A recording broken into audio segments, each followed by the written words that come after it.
Hey, here we are. This is my second day in a row of reading the daily reflections, and just gonna give this a go, one day at a time. We'll see how far we get. So, daily reflections is a great little book for the 12-step AA community. It's a book of reflections by AA members for AA members, and August the 6th is titled Driven. And the reading comes from the big book of Alcoholics Anonymous, page 62. It says, driven by 100 forms of fear, self-delusion, self-seeking, and self-pity, we step on the toes of our fellows and they retaliate. Wow. The paragraph before that on that page says that selfishness, self-centeredness, that is the root of our troubles. So the addict and the alcoholic are very self-focused, and to the extent that it's all about us and what's in it for us, and that doesn't work. And it busting that pattern, if you will, or that mode of operation is no easy task, and that's why often therapy and whatnot doesn't work for us. We need a higher power. We need something more effective than just looking within. But the program, the 12-step program, does kind of a combination of those things. We do get to see ourselves and understand, that selfishness and self-centeredness and its forms. It shows us the different forms in the recovery program of that, or what are the root of our troubles. So I'll read it again. Driven by 100 forms of fear, self-delusion, self-seeking, and self-pity, we step on the toes of our fellows and they retaliate. And then it says, my selfishness was the driving force behind my drinking. I drank to celebrate success. I drank to drown my sorrows. Humility is the answer.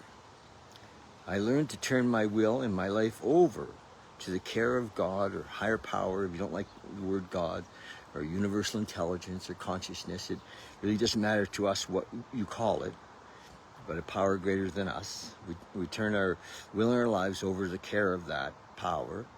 My sponsor tells me that service keeps me sober.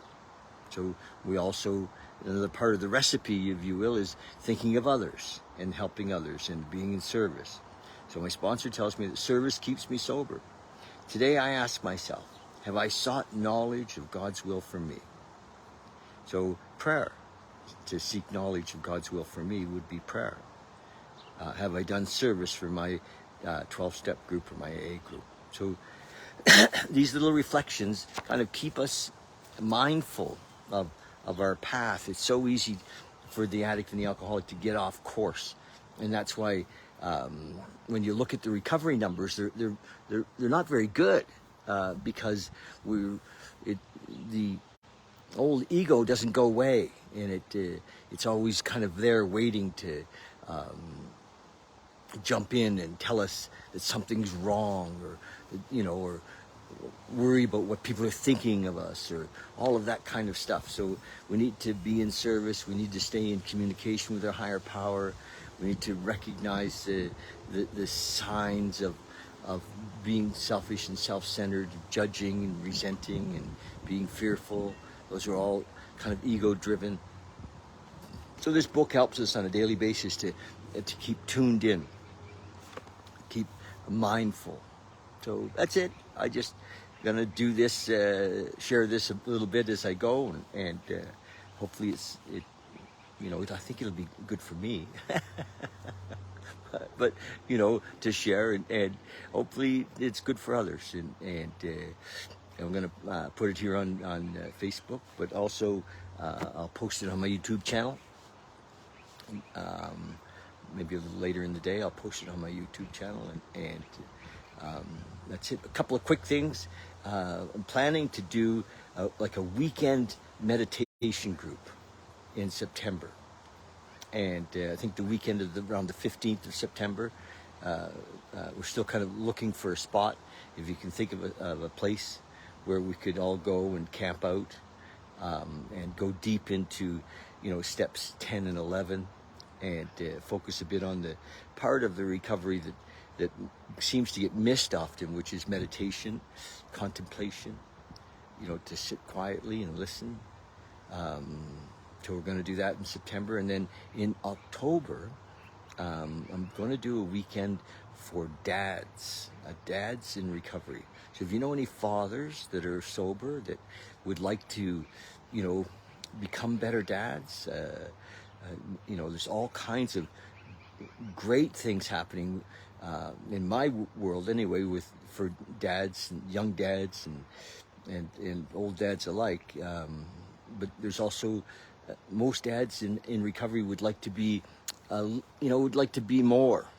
That was my driving thing years ago. I was sober about 14 or 15 years, and I remember my kids were young in their teenage.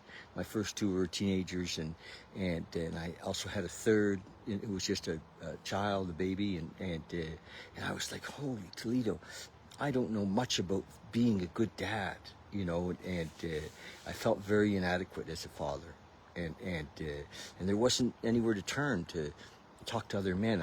I didn't. It took me quite a while to find a group of men that were being dads that I could talk to about being a dad. So that's what I'm providing, is for dads, is a place where men can get together, and there's going to be I have actually a private Facebook group for dads now, and as we go through the helping and the course that I'm doing for the weekend course, those men will all go into this Facebook group and have support. So that's it. Love you guys, and one day at a time. Be here now. Love you. Thanks.